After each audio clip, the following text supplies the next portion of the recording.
it would be quite a big surprise if he's not the Manchester United manager next season. Kind of just a bit Yeah. stable now, and they're a bit just happy, and you don't feel like the pressure is on their shoulders, like the immense pressure of disaster to being the best team in the league.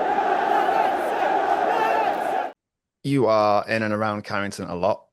I wondered, what's it like at the moment? If you compare it now to say 6 months ago, do you detect many changes around the place?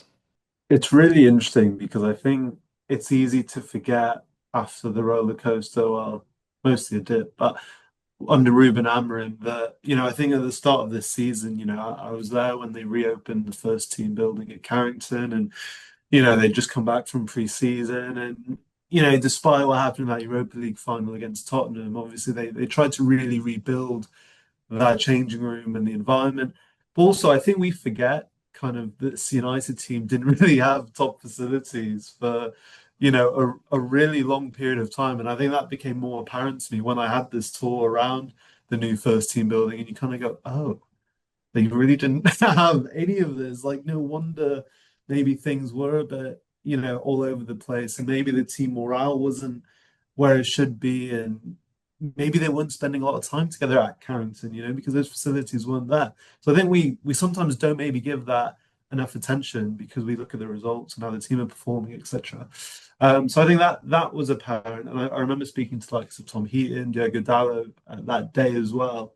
And of course, most players will say this, but I really do think there was a sense of optimism at the start of the season because, it had been a really difficult time, of course, with staff leaving, getting cut, with, not having the facilities, and all of that really banded together. And I think that kind of felt like this was a new start at the start of the season. Now, that wasn't great under Ruben, in terms of Ruben Amorim at the start of the season, that first half. But even then, people were telling me around the training ground, there hadn't been a feeling of being so much behind someone compared to Ruben Amorim. Like that, they were so behind and they were so willing for this to work because I think of the hardship that the club had had over the last 12 months. So, it's been a really, really interesting period, and it's really nice just on a personal level. Forget the job, forget, the results, but just when I go to work, it's lovely seeing everyone just happy again, and there's not this daunting feeling of like, if they lose on the weekend, oh, we're all going to be the biggest story again. Maybe like we're seeing with Tottenham Hotspur at the moment. Because such an important point because you can feel it, can't you? You can feel the air because it's to my mind the most pressurized environment in world sport. If you look at all the different factors, in terms of the wait for success, the scrutiny, all the money behind the place, you can feel it in the air. When things are going badly, it can quickly snowball, can't it? Yeah, absolutely. And I think, sometimes it's the fine details that maybe we don't put too much attention in. But I thought it was very interesting. Samuel Almonds did an interview a few maybe weeks ago or in the last 10 days saying that he spends his whole day at Carrington. His family aren't with him just yet, but why would he not spend the whole day at Carrington? Because he feels like he has everything there. And again, these are for players who are going through injury, rehab, stuff like that. All of this kind of day-to-day stuff does matter. It does matter. And I don't think that was apparent, say, for example, with the first team building being renovated for that period of time. And then you add, like you said, just having a positive, happy atmosphere. I think, you're not even happy, but just upbeat, positive. Start of the season, it was very, they win a game, but why aren't they fourth or in the top four? They should be winning games, but they lose a game, they're the worst team in the league, whereas again, obviously results always help and wins help, but there's just not that extremity at the moment. And also just with our jobs, I mean, it also helps when there's other stories around, right? I mean, again, what's dominating the agenda? United are doing so well at the moment, but actually it'll be a Tottenham Hotspurs. A few weeks ago it was Chelsea, So that's also part of it, of course. I can say that as part of our job. You watch Sky Sports News over the next week, it's going to be Tottenham Hotspur related, until they figure things out. And that was, I see fans all over, on Twitter saying, oh, the media destroying Tottenham, for example. But people forget that was Manchester United at the start of the season. I was outside Old Trafford for hours on end in, the autumn talking about Manchester United, every single week. So it goes into, toops and troughs, but it's really nice to see United just stable again.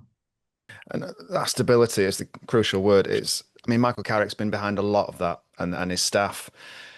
He's not only done a bang up job, but there's also a lot of the other supposed leading contenders for the managerial job, the permanent position, out of the running now. I mean, it does feel increasingly like all roads are leading towards him getting the job, doesn't it?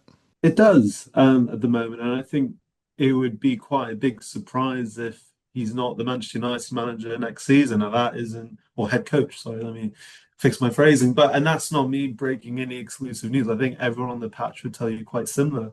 Because why would you not? In the sense of it's not saying he's the perfect candidate for the job, but you weigh up the pros and cons at this point. Yes, like you said, other managers have essentially ruled themselves out in terms of their situations. Thomas Tuchel extending with England, Carlo Ancelotti looking like he's extending with Brazil. I don't see Julian Nagelsmann as maybe a fit with Manchester United. I can't really give you any reasons why, but I just think although he's much more experienced than Ruben Amorim, of course he is at Bayern Munich, and now what he's done with Germany, and even before that, I just think they've tried the younger, still you would still argue he's up and coming as well in a way, in European elite football. And they've tried that with Eric Ten Hag, they've tried that with Ruben Amorim. So there's that aspect, but then also if they know or have a clear idea of who they want next season, they can of course have that extra voice with recruitment. They can have that extra voice for pre-season. And look, I am sure, and people have told me around the club, they are talking to him about those type of decisions because why would you not? He's the only figurehead as a head coach to talk about recruitment with. So he is being consulted. Now, to what extent that is, we'll wait and see. But look, he's handled the job really well. I mean, I also think it always depends on who you're kind of predecessing and who that predecessor was. The first thing he did was go to an under 21s game that first week he was appointed. I think we all saw, I was there, you saw Michael Carrick step out into the box at Leeds Sports Village with all his backroom staff. I mean, what an easy win that was, when Ruben Amorim never made that trip. So it's things like that that I think he's been very smart in that sense. But I think the important thing is it's authentic. And I think that's the biggest thing about Michael Carrick is he means what he says and it's not just his actions. But, I actually interviewed him a few times, a few months before he was appointed United manager in different settings. And you can definitely tell that he cares deeply about not just the football club, but Manchester as a place itself. 100%. And just to jump back, you mentioned Diogo, speaking to Diogo Dallo at the start of this, and you also interviewed him the other week. I'm just wondering, Yeah. was there a detectable vibe in sort of his mood and his enjoyment of the place? Yeah, I think, it was really nice to speak to Diogo in positive circumstances because I think he has unfortunately been one of those players who has, because he's very reliable, he's one of the longest serving players there, I think only behind Luke Shaw. He unfortunately, because of his seniority, has to do a lot of media when the team isn't doing very well because he has that authority in a way compared to some of the newer players at the club.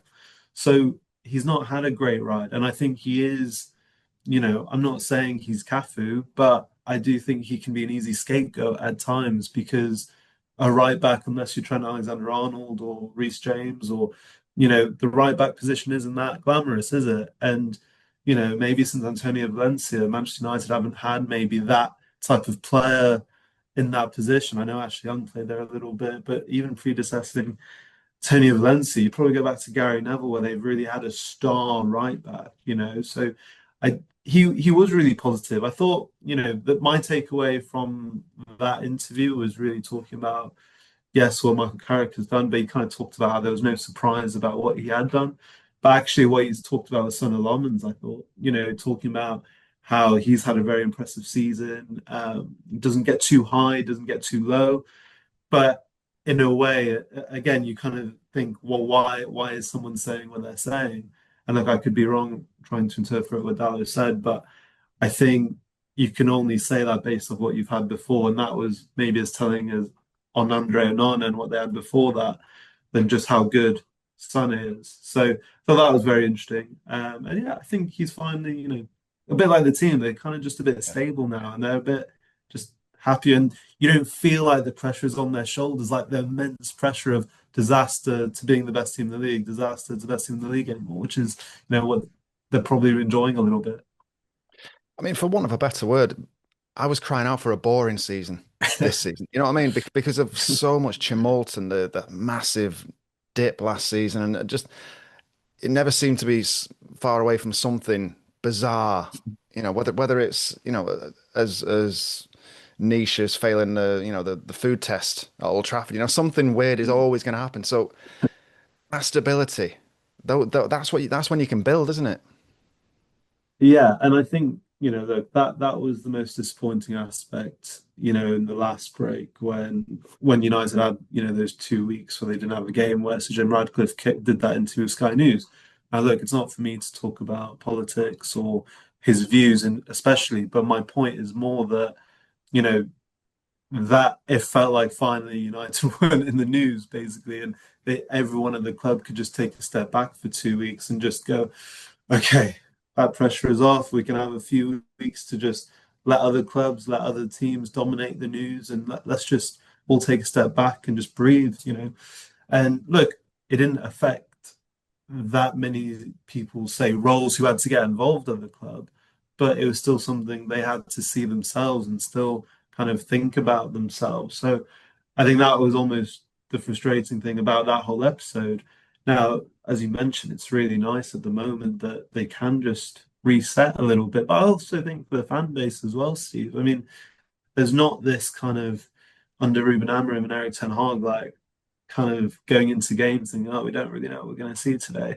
Or let's just hope that they can perform, or hope that they pick up a shock result. Obviously, the Manchester City Arsenal games were that because we had no evidence, right? But look, this United team are picking up results as good as anyone. And the only thing I would say is, and I've had to catch myself, before I got on Sky Sports News a little bit, because the only thing I'd probably want to see is better performances. I'd probably want to see overall because they have dipped, but then I'd caveat that with who is playing really well in the Premier League right now. I mean, who is there a team playing the best football in Europe? No. I mean, Arsenal, Manchester City, Liverpool, even your Bournemouths and Brightons, and you look in the top six, it's pragmatic teams like your Brentfords or top eight, who play really effective football, and that's what United are doing. So people might have comparisons with Ole Gunnar Solskjaer a little bit towards the end of that first season as caretaker, but I think they're very different circumstances. So I'm sorry, that was a really long answer, but it's just very interesting when you put all of these things together, isn't it?